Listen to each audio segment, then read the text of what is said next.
Hello and welcome to Extreme Gameplays, where I play games stylishly, and welcome to the second episode of my podcast, Extremely Curious Gamer. Today's subjects are going to be on the screen right now, and I'm going to have timestamps in the description if you're not interested in a subject. So let's start the video. Thank you very much and I hope you enjoy it.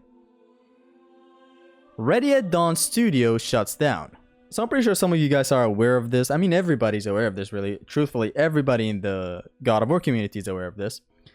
This tweet was uploaded by Shinobi602. Meta has shut down longtime studio Ready at Dawn. Developers behind games like Daxter, God of War Chains of Olympus, and Ghost of Sparta, The Order 1886. I didn't know they were the directors of this game, The Order 1886. That's actually a nice game. And VR hit Lone Echo series. Now I don't know that last one. What I know here, what is near and dear to my heart, is God of War Chains of Olympus and God of War Ghost of Sparta. Now it's very, I would say, tragic. Honestly, it's always tragic when studios are shutting down. And nowadays, it seems like every day a different studio shuts down and all that. Like, even if it's a studio that you hate, even if it's like some shady manager that you hate in a studio, you should never truly be happy, or, you should never be happy about the downfall of a studio. There are some shady businesses that happen with some studios, like, Activision and what they were going with back, like I think a year ago or whatnot, with their controversy. But like, even then, you should always think of the bigger picture when a studio shuts down. Like, this is actually, and like, I think nowadays a lot of people know about this. It's like people lose jobs whenever studios shut down. Like, all the layoffs or the studios shutting down is never a good time. And for me, like right now, that aside, that whole, thought process aside of people are actually going to be losing their jobs at a very wonderful studio.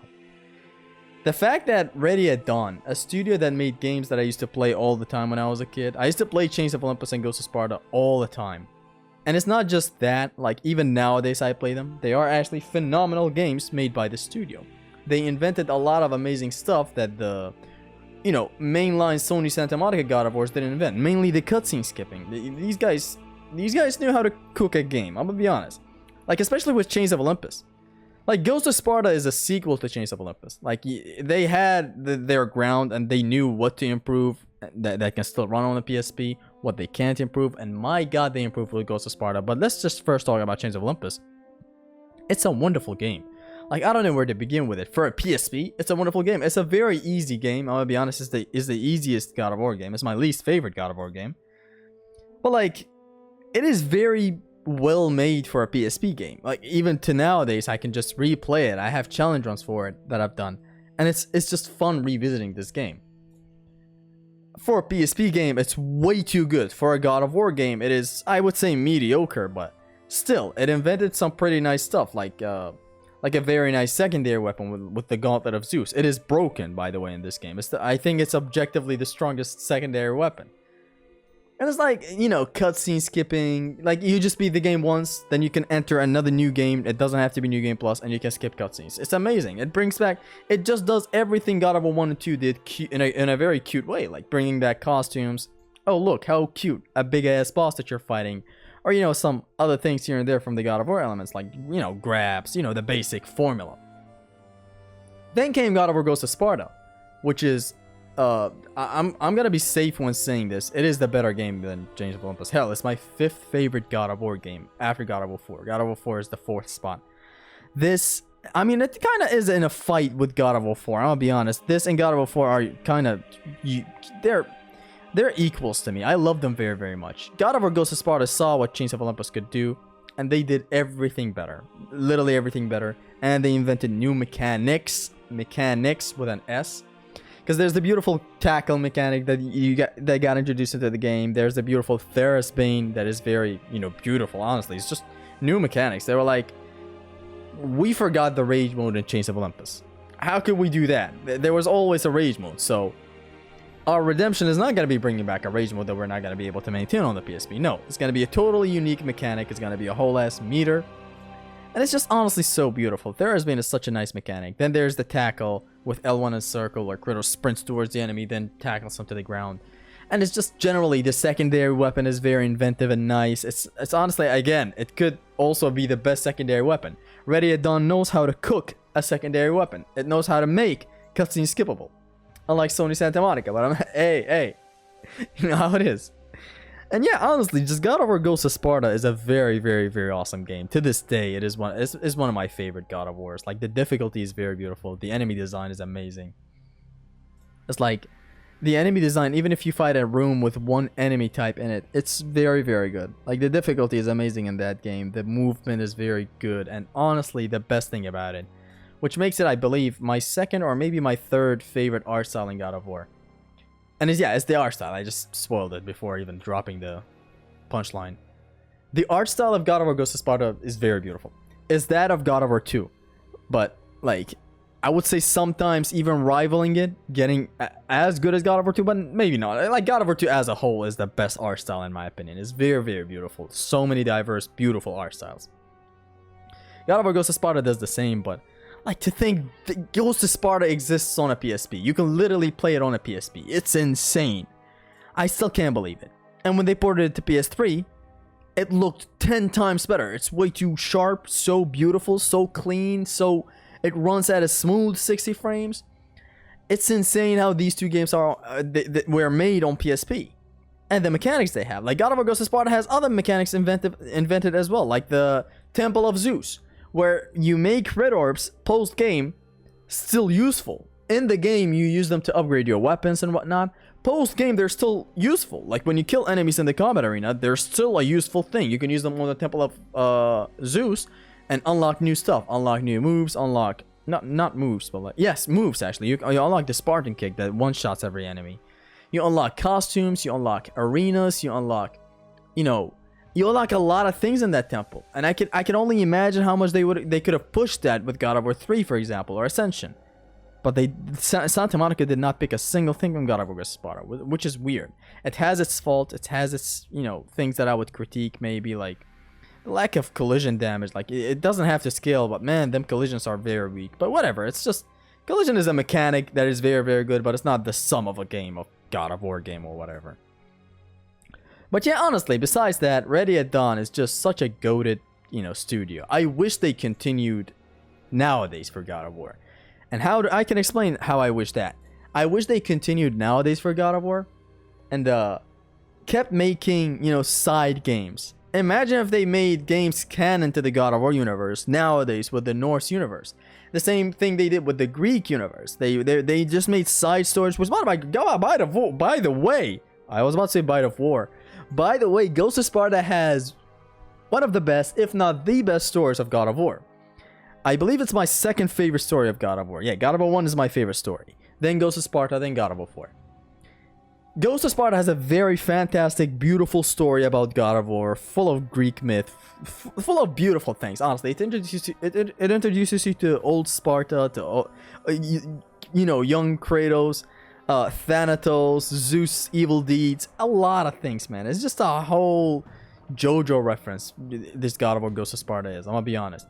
But like, besides the joking and all that, I wish they continued nowadays to make, you know, side objectives to God of War Norse games. Like maybe between God of War 4 and God of War Ragnarok, there would be a God of War game made by Ready at Dawn, and it would do just a short side story to, you know, expand on the story of God of War 4 or God of War Ragnarok. That would have been fantastic. I just don't know what led to this. Like, does this have to do with them not making God of War games? I highly doubt it. They made other games. Like, The Order 1886 is a fantastic game. It's a very known game. Same with Daxter. And based on what Shinobi is saying, VR hit Lone Echo. Now, I don't know what Lone Echo is, but actually, hold on. Let me just Lone Echo this bitch. What is Lone Echo? Lone Echo 2? This looks like Returnal. Is this a Returnal VR game? I think it is, but it's not. I don't believe it is. This is not Eternal. Lone Echo. This is totally new and alien to me. I haven't seen it. I'm sorry. But overall, like, yeah, honestly, it is sad that Ready at Dawn shut down, as it is always sad when studios shut down. Unless it's EA, but then again, fuck EA. But no, seriously, then again, people lose their jobs. It's not a fun place to be at when your studio shuts down. Yeah. The Xbox Live of Xbox 360 shuts down. Man, it seems like everything is shutting down today. So my next subject is about the Xbox 360 store officially shutting down, end of an era.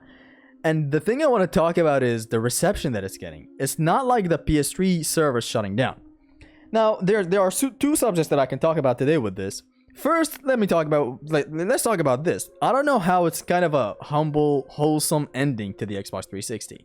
I don't know how people are not, putting on a lot of outrage, like end of an era, the same tweet basically. This guy, who stole whose tweet? They did it on the same day, I don't know. The Xbox 360 store appears to be shut down. 360 has been officially shut down. Wow, wowzers. This is very bad for Xbox. Okay, I guess so. Some people, yeah, they did drop, but it's just like the outrage on Xbox is not close to the same as it was for the PS3 service shutting down. Did they officially shut down? I think it was just rumors and people got pissed. Like, oh my god, how many guys are just copying and pasting this text? So how did this go? Hold on, don't know anything about video games. Force developers to stop making curvy female characters. This is the Xbox president. Shut down Tango Gameworks. Hijack Xbox Pass prices. All their empower diversity, equality, and inclusion games flop. Truly a women's moment? I don't think it's just a women's moment. I've seen a lot of men managers have some, fucky decisions like this. Like what even is making curvy female characters? Stop making curvy female characters. Can't you see that I'm nutting towards these games? It appears as 360. Okay, no one is talking about it, but like they shut down Hi-Fi Rush Studio. Okay, I'm not gonna get into that, but like generally the reception to the studio shutting down is kind of wholesome. It's like a nice send-off rather than how I saw the PS3 shutdown happen. Now the second thing I'm curious about is that can people access their games? Like I believe I saw another tweet. I don't really have time to pull it up right now, but I saw another tweet, or maybe it was a YouTube video, where the dashboard was way too weird. Like the dashboard it didn't even have the store. I think they later added it with an update.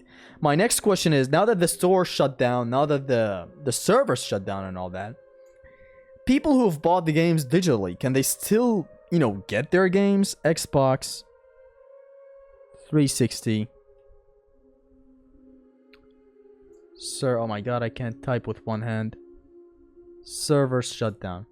Can people still like get the games that they bought like 10 years ago? I don't know. Where's the thumbnail? I saw a thumbnail of this.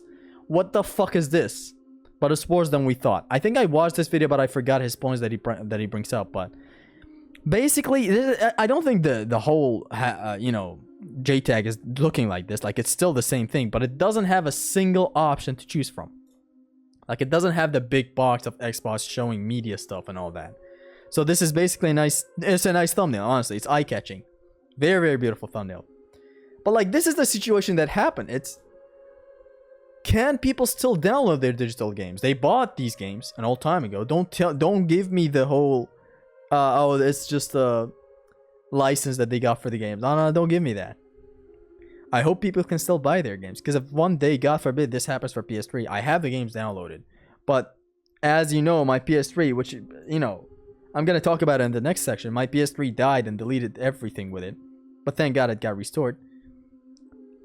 I got the games again because the store still works for downloads. Like, I think it still works for purchases as well. But like, I don't know, man. If one day the PS3 server shuts down, am I still going to be able to get the games? Like 10 years from now, I get a new PS3. I log into my account. Can I still download the games? That's a question that I have, honestly.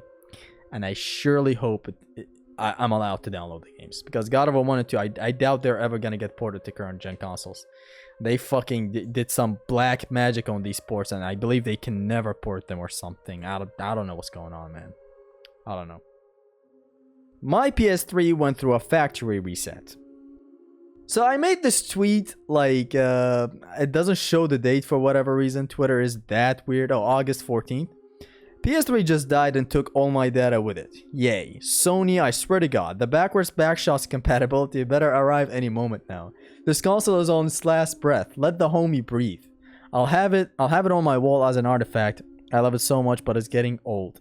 Now, I made another tweet prior to this. Like, someone made a very beautiful God of War 3 and a controller and a PS3, and he wrote, "This is all a man needs." And I was like, I retweeted it. I was like, yes, this is pretty much all I need to live. But like, jokes aside, this console is getting old. Like, as you can see, I'm downloading the games, and here's the problem. Actually, before discussing the problem, I am thankful that I could still access my PS3. At first, I thought it died for good. Like I could never even turn it on again, because what happened was I was in the middle of a God of War 2 Oko, as I always was in the past 2 weeks for every day. And so what happened was a power outage happened.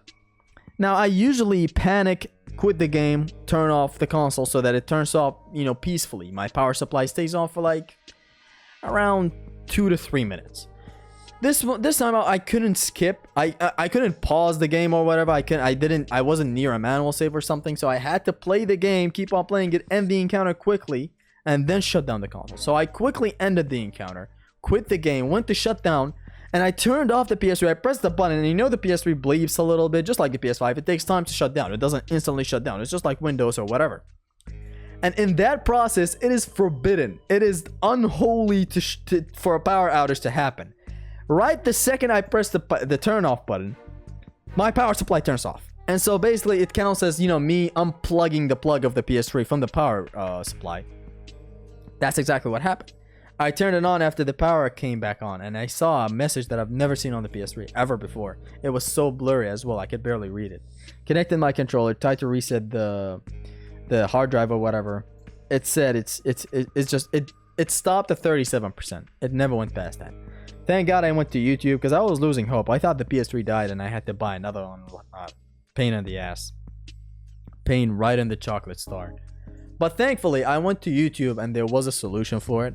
You could just hold the button down. It makes double bleeps. Then you let go. Then you do a factory reset. Your whole data is lost, which is something that hurts. Which gets me to my next point. I back up all my data on the PS5. I didn't know you could do it on the PS3 because I tried before and it didn't work. So I just let it. And here's what we're left with. The game downloads. The game downloads is a pain in the ass. What's more a pain in the ass is me losing all my data. Because God of War 1, God of War 2, every God of War. There goes the power. This is exactly what happened when I lost my PS3. I'm gonna be back in a second. Weird how things happen as I'm discussing them, so it's a pain in the ass to have your PS3 reset it. It's more so a pain in the ass having to re-download the games because the downloads are so slow. It's literally less than a megabyte per second. It's half a megabyte per second. It is horrible. It downloads very slowly and my internet is good. Like if it was on the PS5, I have literally like 10 megabytes per second, which is just beautiful. I could download all the games fast. The downloads are a huge pain in the ass. You can't download all at the same time. The downloads is very, very slow. Then when the game downloads, it takes ages to install. God of War Ascension took 4 hours to install. Like, now this does not require internet. You just have these bubbles on the main, game tab when they get downloaded. And then you have to install them separately. Like they're not ready to, to be accessed. Now, God of War 3 is 35 gigabytes on the PS3. Metal Gear Solid 4 is 26 gigabytes. Those two took the longest time. Now, another pain in the ass introduces itself, and it's especially so for the God of War games. You don't have access to the very hard difficulty. You have to beat either easy, normal, or hard to unlock very hard. So I had to play all of them again on easy, basically speedrunning the game to get to the end. Now, God of War 1 was very, very polite with that subject. You can basically speedrun God of War 1 and finish it in like 2 hours if you know what you're doing in a vanilla run. If you extra know what you're doing, by all means, you can beat it with literally like an hour if you're a professional speedrunner. But yeah, I used the infinite magic skip, which is despicable by me, but you know how it is. And then God of War 2, I had to finish it twice. I finished it on easy first, without any upgrades. It took hell of a long time.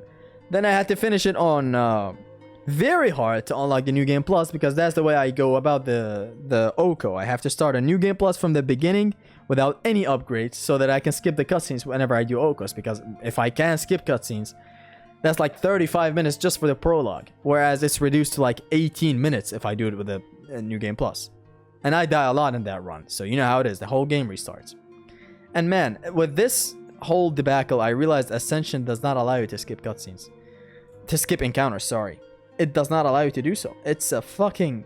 And I don't hate it. I never skip encounters. I rarely do so unless it's an Oak or speedrun or whatever.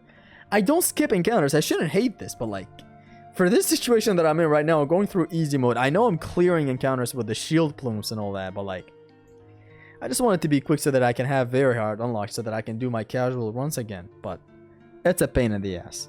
Metal Gear Solid 4, I have to finish it again to unlock extreme difficulty, the hardest. And yeah, honestly, that's all that I care about. Oh, God of War Chains of Olympus and Ghost of Sparta as well up there, and yeah. It is a pain in the ass to go through data loss. I guess I'm going to try some way to back up the data on a USB or something. I didn't know you could do that, even though I believe I tried before. I don't think you can do this without a PS Plus or something. Even with PS Plus, I don't think you can do this. But like, I'm going to try this time. I don't want to lose my data again. Horrible. I realized the best way to go about things for Sony right now is just to get the backwards compatibility, or as I called it, the backwards backshots compatibility. That's literally the best thing. I can play all the games I want on the PS3 on my PS5. Then I can just pick up this old man and throw him in the fucking closet or whatever and never see it again. Because it's an outdated console, man. It has all the games I need, but like, the console, the hardware itself is very, very tired. Yeah. I finished DmC Devil May Cry. So DmC Devil May Cry is a game that was wholeheartedly recommended to me by Dante, who is watching this podcast right now. Say hello to the camera. DmC Devil May Cry is one of my favorite Devil May Cry games. And it's not the whole debacle of, yo, if the name Devil May Cry wasn't on it, it would have been a hell of a game. No, it's one of the best Devil May Cry games. Like, I don't know how you don't even see it when you play the game. Like, the mechanics are Devil May Cry's mechanics with some more and more inventions and new stuff and new beautiful things and some downgrades respectfully, like no taunting. Like, I mean, and the biggest outcry for the combat of this game and why Devil May Cry fans hated it at the time is the lack of lock-on, but like, I'll be honest, the game is designed to be perfectly done without a lock-on. The lock-on helps sometimes, I guess, I suppose, I don't really think so. But like, without the lock-on, okay, the lock-on objectively makes things a little better in this game. I'll be honest, the lock-on does make things a little better. Now, when this game released, the main hate that it received was because of its story, its cheesy characters, its bad characters, like it's overall bad. It's Dante's favorite Devil May Cry. Again, a friend of mine called Dante, not this guy. But even he agrees, the story is so bad. It is so bad that it's good, but in a funny way. Not in a, like, it doesn't age well. It's bad. It's like a legit bad story. It's badly made. It's badly, gone about. Like, nothing feels, satisfying. Nothing feels... I don't know how to describe it. It's just the story is very, very bad. The characters are horrible, especially Virgil, especially Dante, especially Mundus, especially Sparta, especially fucking who. Everybody is bad. There's not a single good character. But like, we're talking gameplay, right? Games are gameplay. The story is one thing. When this game released, people hated its guts, hated its combat. Like, they went out of their way to hate the combat. Because they hated the story so much. And then the GDQ talk that one idiot did about DmC, where he compared the old Dante to a gay cowboy, and the way he basically disrespected the fans, it never helped. Of course, that's gonna make people hate it. Look at this cheesy. I hate this. I hate everything about how edgy this is. This is not the good edging. This is forced edge. But I'm talking gameplay. I don't care about story at the end of the day. Gameplay is phenomenal. It was perfect. Down to the last minute detail. I highly recommend this game. It was beautiful. The sound design, the music, the boss fights, the encounters. The encounters are very, very good. Very, very nice. The weapons, the depth that Dante has. I do prefer the depth of the old Devil May Cry games. Literally all of them over this. Like Devil May Cry 1, 3, 4, 5. I prefer their depth over this Dante's depth. But I guess this guy is equal to them. It's just a matter of taste. I prefer the other Dante. But honestly, man, the flow of the encounters. The game is not excruciatingly hard because it has some questionable dodge options that make things very easy. But like, besides the gameplay being so good and the encounters being amazing, I love this art. Who made this? Just wow. honestly. Beautiful.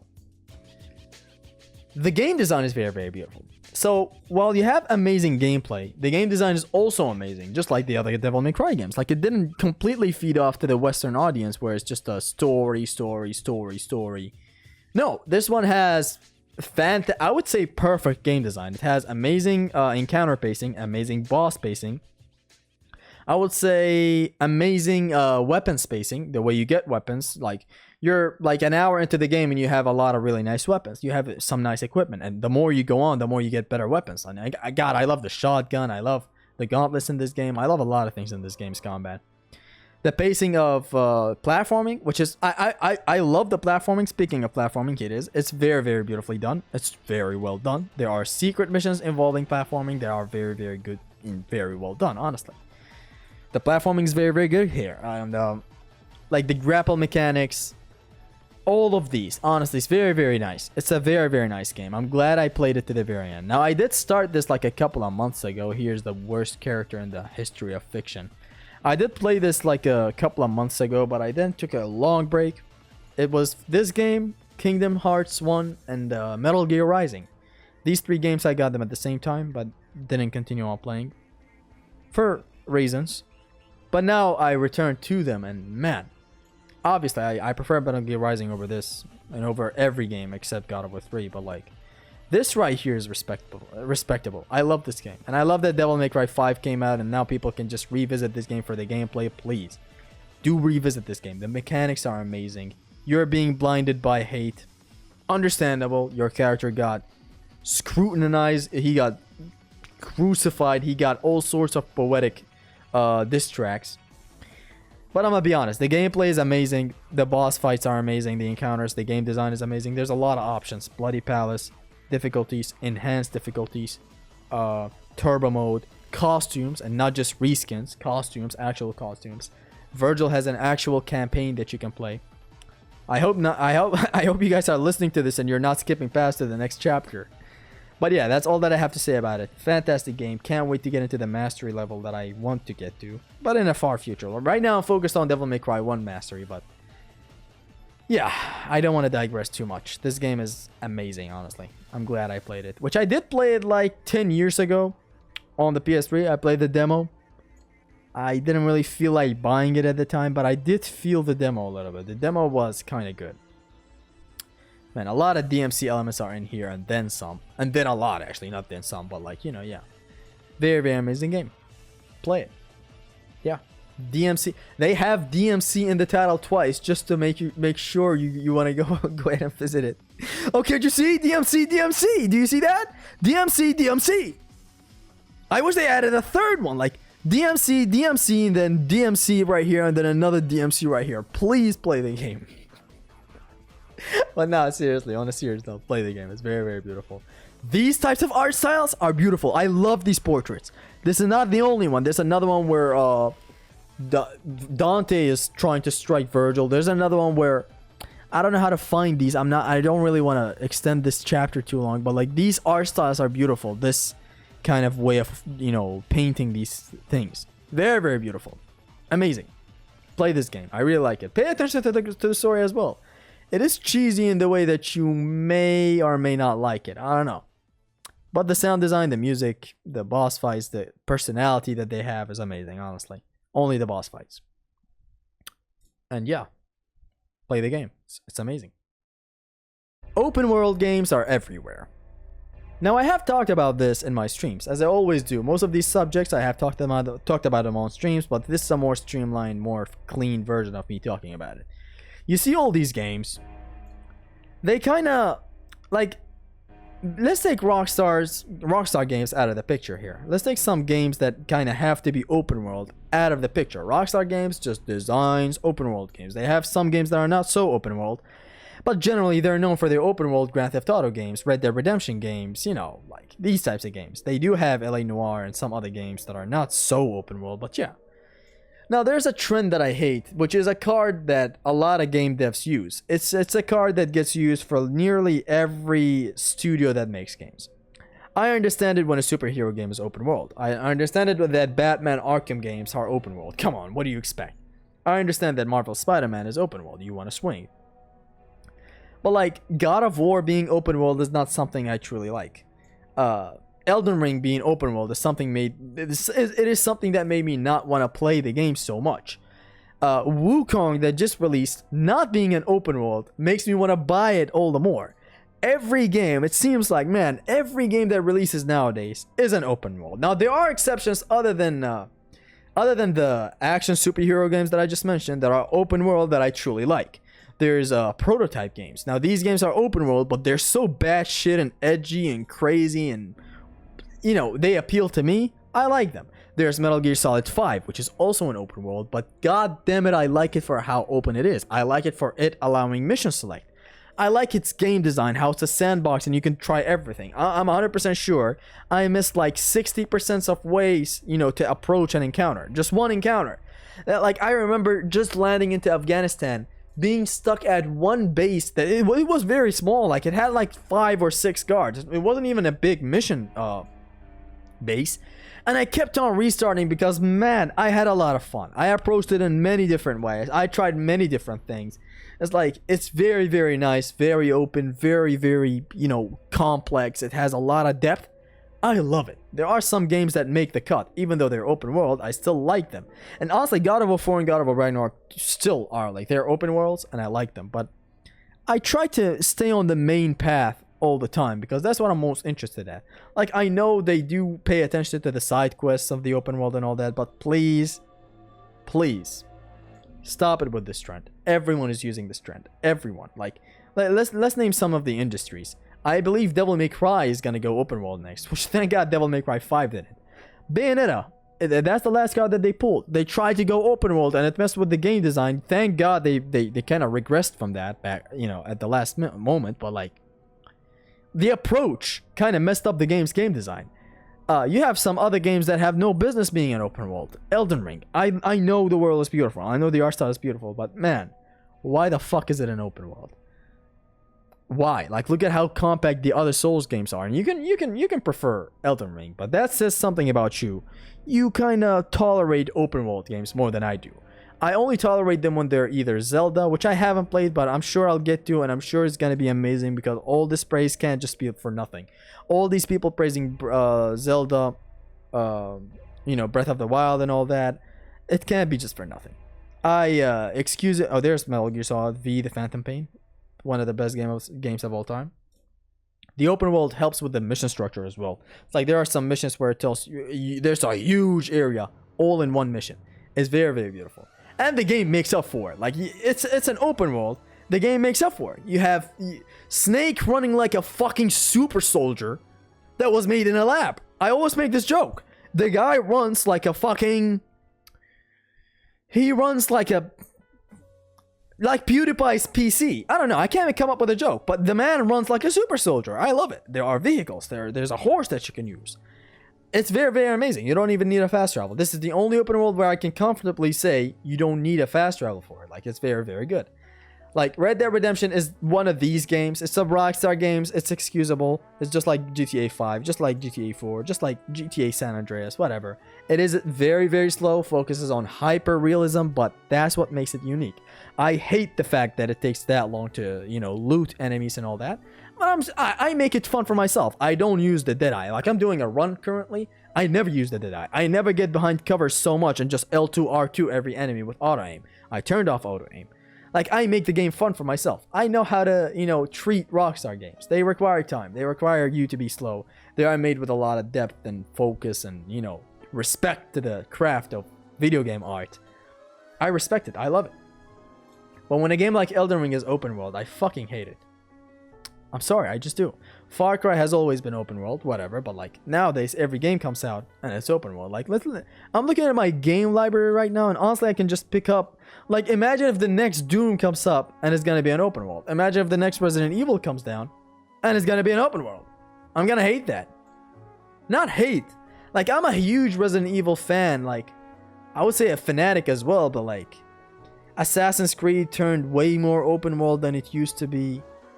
Like, Halo Infinite isn't an open world? Halo Infinite is an open world? What else do we have? I believe Call of Duty is trying to go for the open world as well. Battlefield tried, or I guess it's trying to go with the open world as well. It's like a card that you can use in game development when you feel like you can't make more things. Like, you can expand on your mechanics in a lot of ways other than open worlds, but I guess people just keep on choosing open worlds. It's a big trend with Souls games as well. You know, every game's trying to be a Souls game, which it's only fair. The gaming industry keeps on copying what works. Like, there was a time where survival horrors were getting copied. There was a time where Doom type shooters were getting copied, you know, with whatever game, Duke Nukem, billions of games, I don't know. The gaming industry copies what works most of the time because it's good for business. Like, do you remember the wave of hack and slash games? The wave of God of War clones alone is just a genre on its own. God of War clones, that's a genre right there. Dante's Inferno, Castlevania games started going that way. Fucking billions of games started making hack and slash. You started going hack and slash. Darksiders, a bunch of games. And now the wave is Souls games and open world games, and a mixture of the two, and maybe sometimes just the Souls games.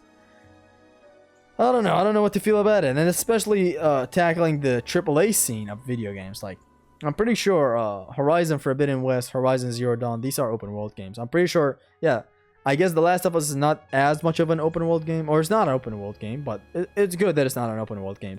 You know, God of War is an open world game right now. Halo, the new Halos that are coming out are, you know, open world. I'm afraid that I really don't want the next Doom to be open world, man. I seriously do not want the next Doom to be open world. It just seems like everything is an open world game nowadays. And I hate that, because it's just not my design. Like, I'm fine that they're releasing. They could be appealing to a lot of people, but it's just not for me. AAA games are coming out and they're all open worlds all of a sudden. What happened to linear games? Which I wish, you know, I'm gonna hope for Wukong to have fixed that. I'm gonna watch some more reviews about Wukong. I'm kind of having mixed feelings about it. Wukong is weird. They said it's not gonna be a Souls game. I look at the reviews and it's basically a Souls game, but it has some elements of hack and slash where it's, you know, it has magic, magic in the hack and slash type of way. It has movement that is fast and, you know, fluid. Bosses are not doing 60 swings and a delayed attack and then a 60 swing attack and then flying to the air and then coming down. You think their attack is done, they grab you, suck your dick and whatever. That's not happening in Wukong, which is something I can respect. If it happens for some bosses, fine, because I'm gonna be honest, some God of War bosses do feel like Souls bosses. Let's not even go there. But like, nowadays there's a lot of games that they think the pinnacle of combat is Souls games when it's not. It's hack and slash games are the pinnacle of combat. Metal Gear Rising is the pinnacle of combat. The old God of Wars, Devil May Cry, Bayonetta, Wonderful 101, Vanquish. These are the pinnacle of combat in my opinion. Souls games are not the front center picture of hard combat, difficulty, keyword, hard, penis, and the best combat of all time. It's not. It's not. I swear it's not. Spider-Man tried to lean towards Souls-like, bosses and all that. But no, Spider-Man and Spider-Man 2 are beautiful. You can find openings to attack the bosses way more than, a Souls-like game.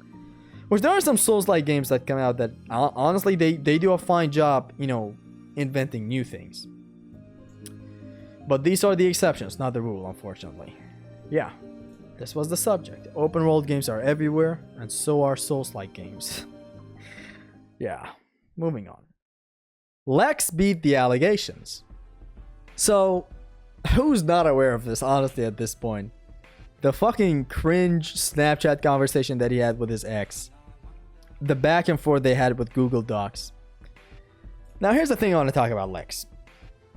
Lex is basically my childhood and my, one of my biggest, what's the word?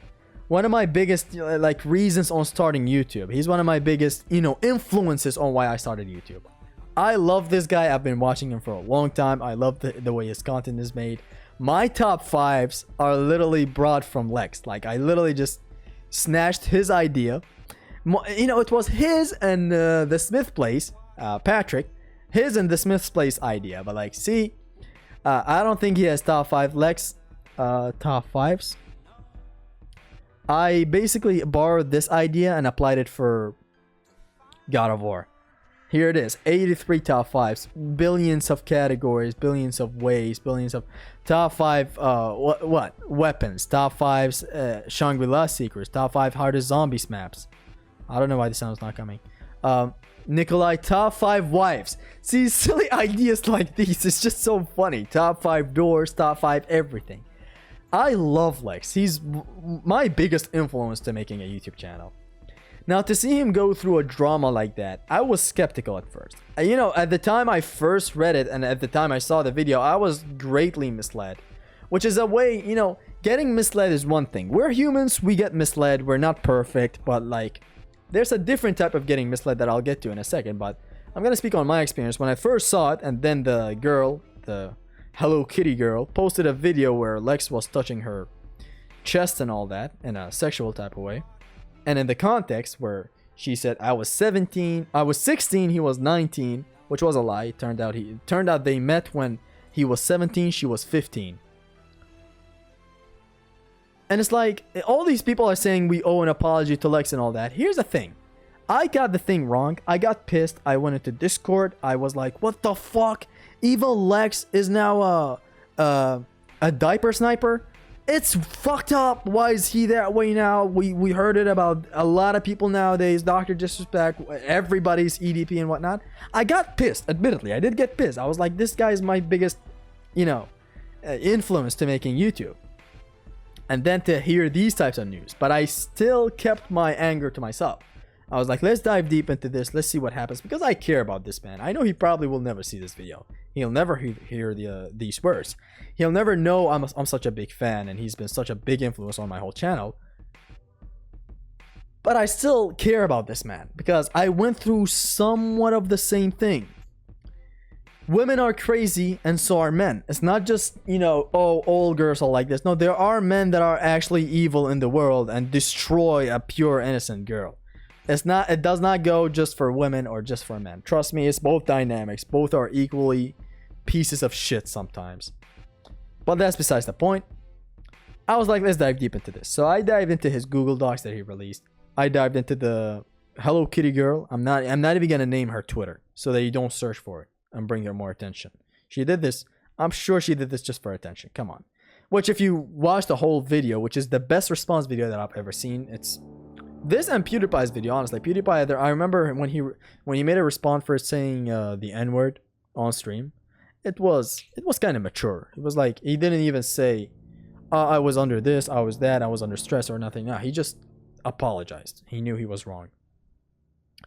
This is the best response ever. It's very detailed. It has a lot of, you know, like it has a lot of things that prove the Hello Kitty girl to be actually guilty and not innocent. He's the innocent one. He's the one that got abused. And I just associate with him very, very much because I've been through that same type of shit somewhat. With a woman. With a girl. But that doesn't mean every girl is that bad. But that's what people jumped onto. At first, they were like, oh, it's just a girl and all that. And then, without any proof, they were like, oh, it's just a girl. Of course she does that. It's the Hello Kitty girl, whatever. Then she made a Google Docs with very little proof that had some weird stuff, admittedly, in the video. I'm not saying Lex is a fucking saint. He also was kind of hurt, I'm gonna be honest. The way he talks on Snapchat, he's a simp. But that Snapchat discussion was weird. He was the one that posted it. And a lot of the fucking... You know, the ones that trend followers from Twitter were retweeting it and were like, you know, not even Batman could get this info out of me. Because admittedly, it was a fucking humiliation ritual. I'm gonna be honest. It was self-sabotage. Why would you share that? I mean, I know why he shared that, to kind of prove that he's innocent. He was getting abused and all that. The girl was like, you're fucking bad at sex. And he was like, I'm sorry. She was like, Lawrence taught me what it is to be a woman in bed. And he was like, I can be your Lawrence. I'm sorry. And I was like, Lex, stop! It hurt. But overall, I didn't go with the philosophy that the Twitter crowd went with. Or like a lot of the YouTubers. Everybody made a video about him. I didn't. I love Lex. I didn't make a video response about, you know, my thoughts about Lex and all that. I even waited to see it all play out until I included it in my podcast. Now I included it in my podcast to talk about it. The Twitter crowd and a lot of just people, generally online, clinically online people, They have this motto of going with the complete opposite of the law, or like the basic human morale. Fucking have a decency as a human being. So whereas the philosophy is innocent until proven guilty, what the Twitter crowd goes with is guilty until proven innocent. And it's like, why? Like, have you seen any proof to go that far? Have an outrage, be mad, but be fucking patient. It's the same thing that happened with the diss track of Kendrick. This actually feels like he's Kendrick and, you know, the Hello Kitty girl is Drake. It's the same situation. People did not have patience. The man made a Google Docs, then the girl made a Google Docs with very little proof of everything and misguiding people and lying, having a 5G symbol back in 5 years ago. Are you fucking insane? It's weird shit. And faking injuries and all that. And I've seen a lot of women fake injuries. It's fucked up. I don't think I've ever seen a man fake injuries, so there's a W for men in the world. But honestly, like, truly, this girl needs a nice binge watch of Shoe on Head's channel. Like, have you guys watched Shoe on Head? Shoe on Head, there it is. This girl needs a whole month of therapy watching this channel, please. And some more actual therapy, please. I caught up to some of the bullshit that this girl was going about. Look, the subject of sexual assaulting, or not sexual assault, I guess it leaned into that territory as well, but like grooming, rape, whatever the fuck she was talking about and all that, all the lies and all that. These are very, very sensitive subjects. They shouldn't be talked about like that and, you know, talked about constantly. A true victim doesn't talk that, I don't know, fucked up-y about things like that. This girl kept on bringing up, admit it, Lex, you raped and groomed me. You raped and groomed me. You... Stop. And like, I was catching up. When someone is a victim, they don't just come out all of a sudden out of nowhere, dropping every single thing, fact after fact after fact after fact, and she expects everybody to feed into this shit. Surprise, everybody fed into that shit. That's the Twitter crowd for you. That's the clinically online people for you. People making YouTube videos. Even Pat, the Smith Plays, which is nothing lost. Lex does address the Smith Place in the video, which these guys have been friends for a long time. They lived in the same house with the Z House, and man, I miss the Z House, but it'll never happen now. But I don't want the Z House to come back, okay? I was glad that the time period where the Z House was a thing, but I don't want it to come back. It was a product of its time. We had the good times. I will never forget this childhood with these guys, man. It's like the Smith Place. Look, if you somehow watch this, if somebody clips this and puts it on Twitter and it gets 60,000 likes, it's not all lost. Just apologize to Lex. You know, fix the whole situation with him privately.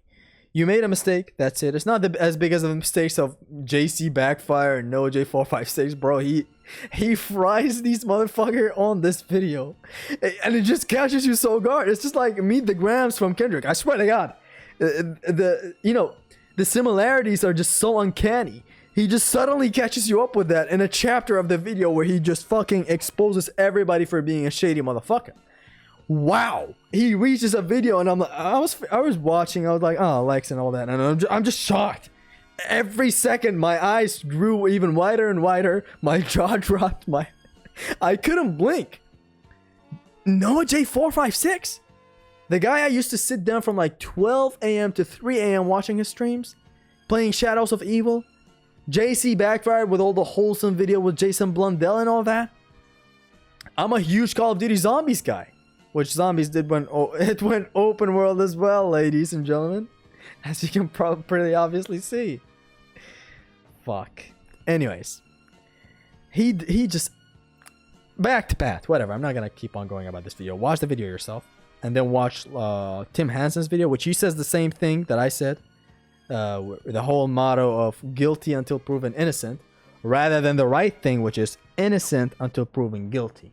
Unless he acts sus, if he's actually having some accusations on him, he acts sus. He's like, well, like that, the Dr. Disrespect was like, it's all fixed, guys. We solved it with Twitch. The whole situation is gone. Forget it. It never happened. And things kept getting built up. The man got, fried. in a situation like this, truthfully, not talking is the best choice, which is very shady and fucked up. It's the same thing with Cody Ko. I fucking love Cody Ko. What he did, you know, if he just made an apology, which to this day he haven't made it, but whatever the fuck, humans are all shades and layers of evil. But like, just make an apology. But I get why he's not making an apology. It's the best business choice to not make an apology. If you don't make an apology, like, I guess, yeah, 30% of your fan base will hear about the bad news, but it will get forgotten in time. Like, the rest big fan base that you have will just move on. They'll just see you keep on going, and they'll just move on. Like, I hate a lot of creators that have done a lot of very, very fucked up shit that are still continuing just because they didn't address controversy. The moment you address controversy, which is something I learned from Dog Viper AU. The moment you address controversy, the moment you address accusations, even if you're guilty, the moment you address them is when they truly explode on you. Someone in the high status as Cody Ko, I can imagine. Every single Batman, Superman, the Avengers, DC Universe, all went into his house and they were like, you were not gonna talk about this. The managers for Tiny Meat Gang, which is my favorite podcast, I'm pretty sure a lot of the things that went into the room went a little like, do not talk about it, which is only fair. As a business choice, you're not gonna talk about this. Even Noel wasn't able to talk about it. You think Noel wasn't talking? People were making some weird ass fucking accusations about Noel. They're like, I realized Noel wasn't talking about Cody Ko all this time and all that. Noel's not talking. He's in on it. Shut the fuck up. This is a huge business. These guys are very, very famous, like actual famous people. I show speed levels of famous. People see Cody Ko or Noel outside. They stop them for pictures and autographs and all that. These guys are famous. Noel, he's a stand-up comedian. He's a podcaster. He runs 3 podcasts. Stand-up comedian. A YouTuber. It's not easy to manage all these. To just come out and be like, my best friend of over 10 years. He's not just gonna come out and be like, man, he should apologize and all that. No, it's not as easy as that. And Cody, in a very fucked up, twisted way, his situation is very fucked up. The best course of action that could have been done there was to shut his mouth, and that's exactly what he's doing. He didn't talk about it. Doing a DJ set was a bitch, but not talking generally and just letting it go with the waves of billions of other information that gets introduced is business-wise, not moral-wise, the right choice. It is the right choice. But fuck you, apologize. I don't care. Back to Lex. Lex did a very, very fine response. That's it. He basically broke the allegations against him. He proved himself innocent. He does admit that he was also a fucked up human being, but due to circumstances with a fucked up human being, like the Hello Kitty girl. Surprise, surprise. And yeah, honestly, this situation was crazy. A lot of people got into it that I did not think these people would get into it. And it mostly was because of the Snapchat conversation that Lex himself uploaded on Twitter that I hope he has deleted. I don't think he has deleted. Hold on. Has he deleted it? MrTLexify. Lex. LX. You know what I mean? LX. You know what I mean? Like, a lot of people are tagging the Smith place for an apology, which is just the right thing. Please. All you got to do is apologize. That's all you got to do. You didn't make some outrageous claims. I know you came on camera and with the Travis Scott this. I can't believe Lex did this, which is scummy. The man sent the Lex sent. Look at this. I want to hold this man up like this and just take him for a spin around the whole entire world in 80 days. I love this guy. Look at him. Such a handsome young man. I love Lex. Lex the sex. He posted this about JC blocking him. But the biggest thing was the Snapchat conversation. That kind of blew up the whole situation way bigger than what it was supposed to be. Okay, I guess he deleted it. Good thing you deleted it. Thank you very much for deleting that. That Snapchat conversation was weird. One day I wake up and I see Mudahar, which is one of my favorite human beings. He retweeted it. And he was like, not even Superman could get this info out of me. The next day I see the other, Twitter people that upload news in a very weird way. They upload a shock picture of Kanye West did what? And then you go into the replies, and it's all the people catching up to things and all that. The news outlets on Twitter, you know, basically Kira, Korn, or whoever. You have Kira right here, of course. Not my friend Kira. You're probably watching this video right now. This Kira from Twitter. You know, he shares some news and stuff.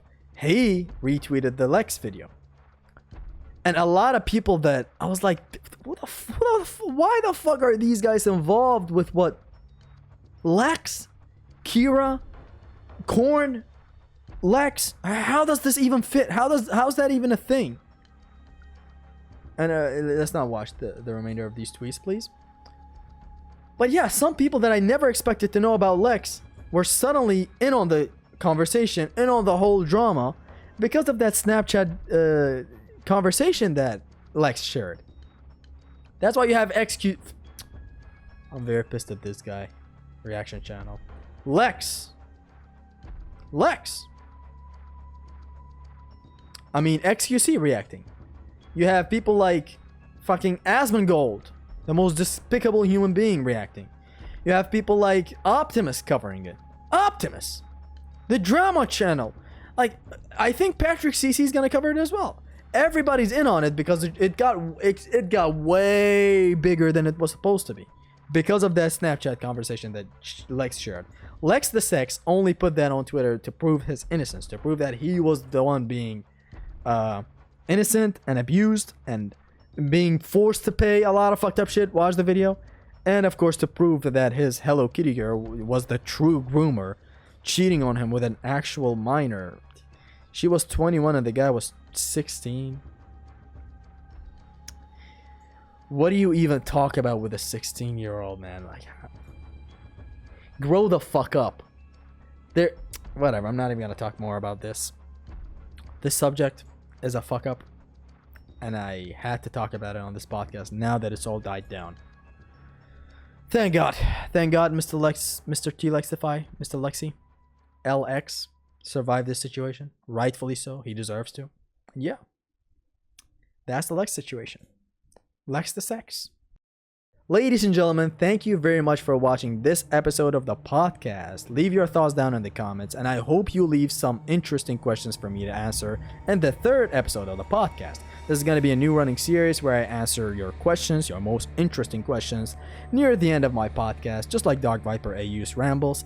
I hope you guys enjoyed this podcast episode. It has been your Stream Gamer Zesty. Peace. Thank you very much.